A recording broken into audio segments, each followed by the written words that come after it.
여러분 안녕하십니까. 2019년 10월 30일 수요일 신문사설 비평을 시작하겠습니다.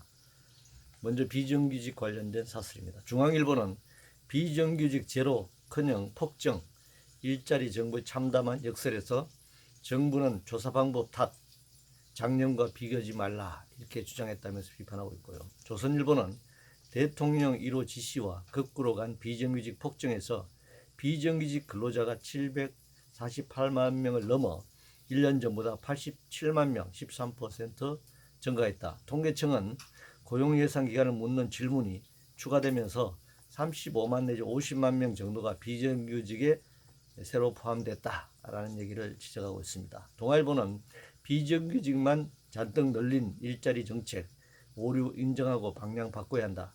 문화일보는 통계로도 역설 확인된 비정규직 제로 접고 노동개혁 나서야 한다 이렇게 주장했습니다.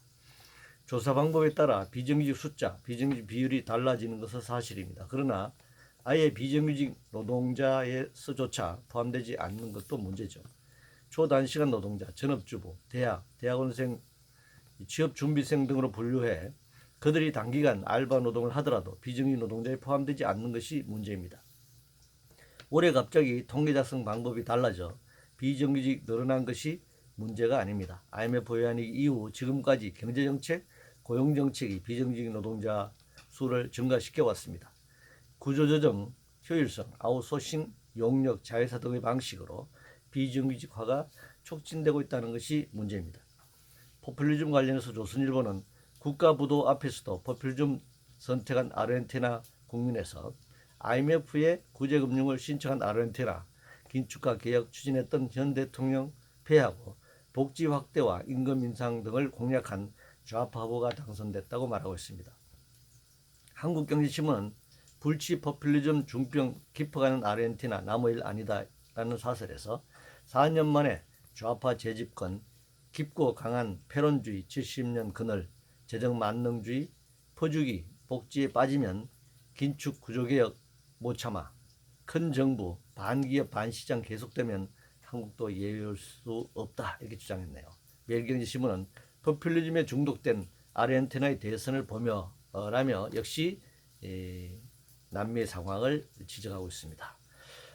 그런데 IMF의 긴축과 소위 개혁 정책은 노동시장 유연화를 통한 노동 착취를 증가시켜 자본의 이윤을 극대화하고 세계 채권은행의 원금과 이자 회수를 원활하게 하는 수단입니다. 남미 여러 나라는 국제금융자본에 의한 수탈과 국내 자본의 독점적 이윤 극대화로 빈부격차와 양극화의 수렁에서 벗어나지 못하고 있습니다. 포퓰리즘 정책 때문이 아닙니다.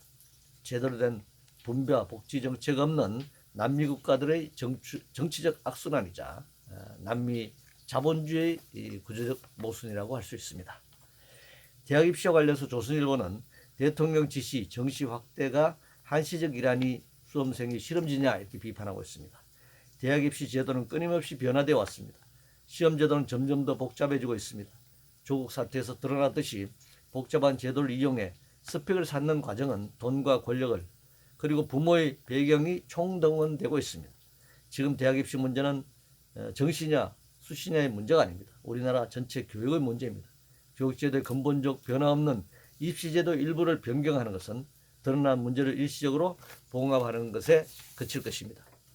신산업 관련해서 중앙일보는 타다도 검찰 손에, 국토부는 도대체 왜 존재하는가에서 신산업 미래를 사법부 판단에 맡기는 정부, 세계적 추세 거슬러 기소 부른 건 직무유기다.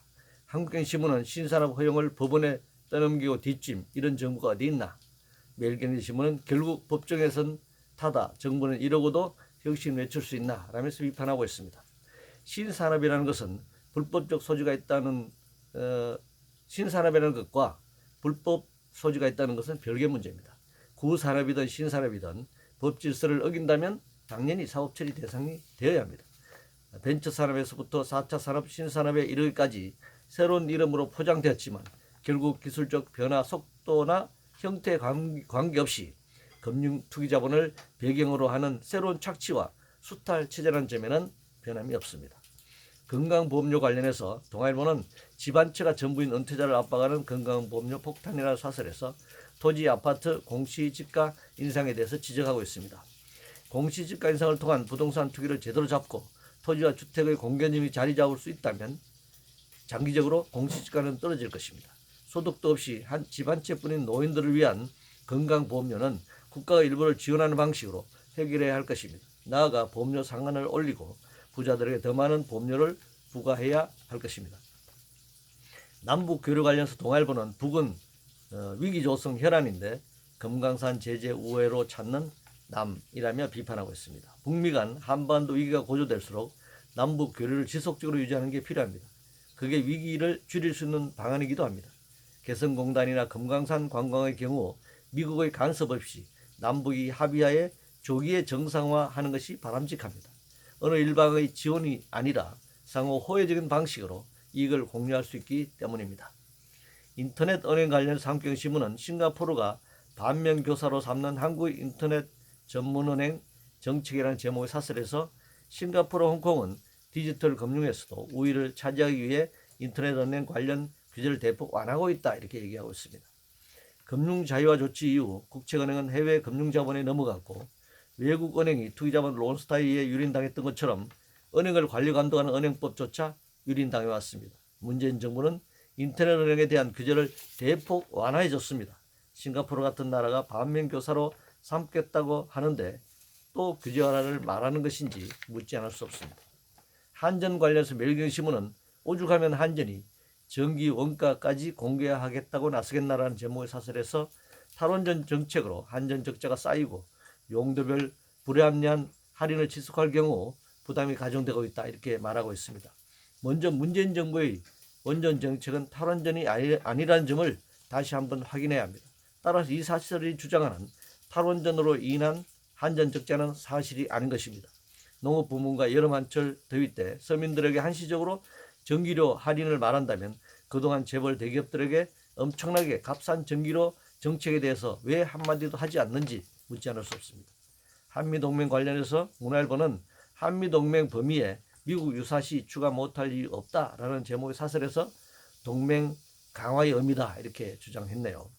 한국군을 미제국주의 침략 전쟁에 동원된다는 것을 용인하는 것은 한미 상호 방위조약 위배를 떠나 미군의 용병이 되겠다는 것이며 더러운 제국주의 전쟁에서 인류에게 죄를 짓는 일이 될 것입니다.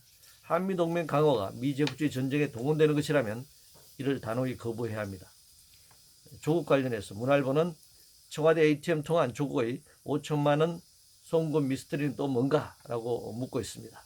조국 일가의 금융거래 압수수색에 대한 법원 영장이 기각되고 있어서 사실관계를 정확하게 알 수 없는 것은 현실입니다. 검찰이 조국을 피의자로 본격적인 수사에 착수한다면 적정한 법적 절차를 밟아서 다 밝혀내야 할 것입니다. 이상으로 2019년 10월 30일 수요일 신문사설 비평을 모두 마치겠습니다.